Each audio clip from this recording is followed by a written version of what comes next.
Welcome to Brain Vision.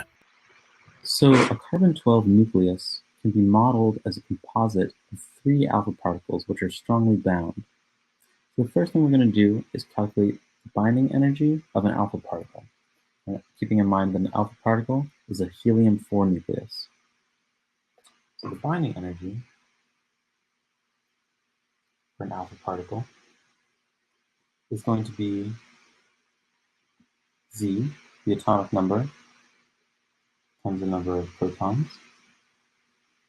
plus N, the number of neutrons, times the mass of a neutron, minus the mass of the helium nucleus. With all this multiplied by the proportionality factor, C squared. And if we calculate this for an alpha particle, we get a value of 28.29 mega electron volts. So the binding energy for 3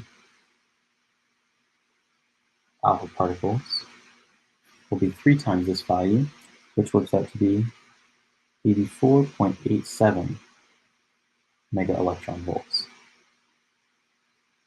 Next, we want to calculate the binding energy of carbon-12. Now, binding energy for carbon-12 is again Z times the number, or times the mass of the proton, plus N times the mass of the neutron. Now, subtract off the mass of the carbon-12 atom, multiply this by the proportionality factor C squared. We end up getting a value of 92.163 mega electron volts.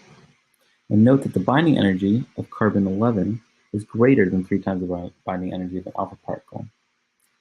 And that's what causes it to bind, what causes the 3 alpha particles to bind to the nucleus and form carbon.